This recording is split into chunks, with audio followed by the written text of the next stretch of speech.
இந்த வீடியோவில் நம்ம இன்றைக்கி என்ன பார்க்க போகிறோம் அப்படின்னு சொல்லி பார்த்தோம்னா டிஎன் செட் அண்டு தமிழ் டிஆர்பிக்கான காப்பியங்களில் ஐஞ்சிறும் காப்பியங்களில் ஒரு பகுதியை இன்றைக்கி பார்க்கலாம்.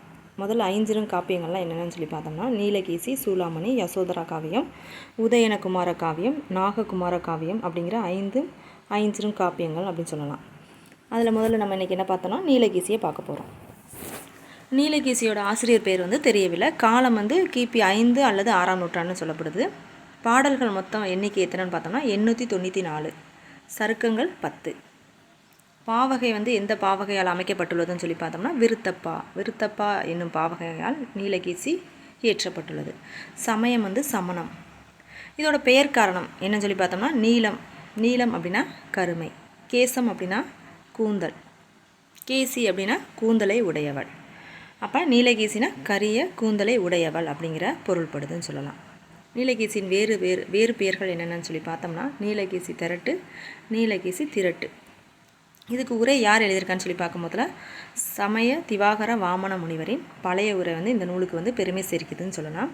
இவருடைய உரைக்கு சமய திவாகரம் அப்படிங்கிற பெயரும் உண்டு.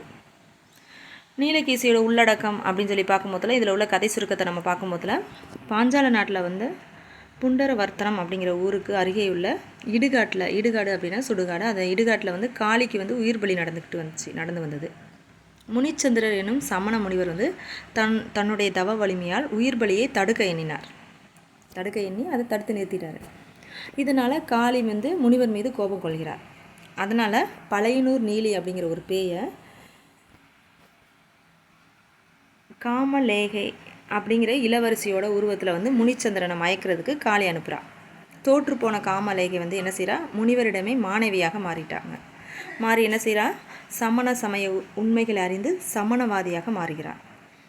பௌத்த சமய தலைவி குண்டலகேசியையும் அர்த்த சுந்தரரையும் ஆசிவகரையும் சாங்கியரையும் வாதில் வென்று அவர்களை சமணராக்கினார். இறுதியில் சமண சமய தலைவியாக சிறப்புற்றார்.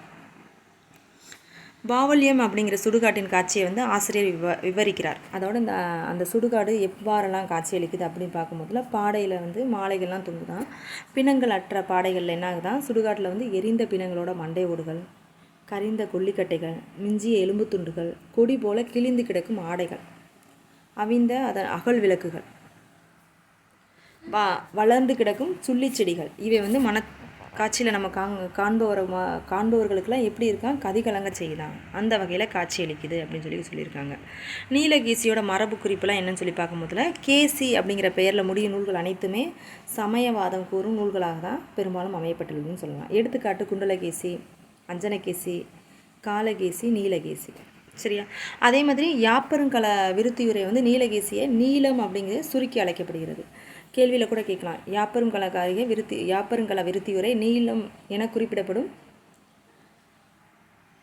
காப்பியத்தின் பெயர் என்னன்னு கேட்டால் நம்ம நீலகேசின்னு சொல்லணும். குண்டலகேசியின் மறுப்பு நூல் குண்டலகேசிக்கு மறுப்பு நூலாக எழுதப்பட்டது தான் இந்த நீலகேசி.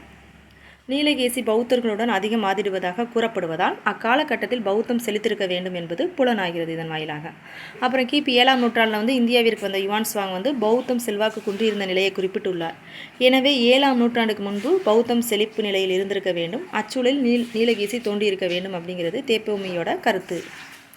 இந்நூலுக்கு உரை எழுதிய வாமன முனிவருக்கு வாமனாசாரியார், மல்லிசேனாசரையர் அப்படிங்கிற பெயர்களும் இருக்குன்னு சொல்கிறாங்க.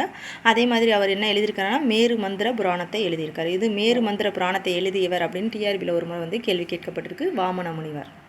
அந்த வாமன முனிவருக்கு வேறு பெயர்களும் உண்டு, வாமனாச்சாரியார், மல்லிசேனாசரியார். சரியா? அப்புறம் தான் கனவில் கண்ட நீலகேசியின் வரலாற்றை நூலாக வடித்தமை பற்றி ஆசிரியர் இந்த நூலில் குறிப்பிட்டுள்ளார். நாவல் மரத்தோட கொம்பை நட்டு வாதுக்கு அழைப்பாங்க. அதன் கிளையை முறித்தவர்கள் வாதம் புரியும் தகுதி பெற்றவங்க அப்படின்னு சொல்லலாம். இதெல்லாம் பண்டைய சமுதாய பழக்கங்கள் அப்படின்னு சொல்லப்பட்டிருக்கு நீலகேசியில் இந்த செய்திகளை நம்ம அறிய முடிகிறது. இதன் மூலம் நம்ம நாவல் மரக்கொம்பின் வலிமையும் தெரிஞ்சு கொள்ள முடியுது. அடுத்த வீடியோவில் இதன் தொடர்ச்சியை அடுத்த ஒரு ஐஞ்சிறும் காப்பியத்தில் ஒரு பகுதியை நம்ம பார்க்கலாம்.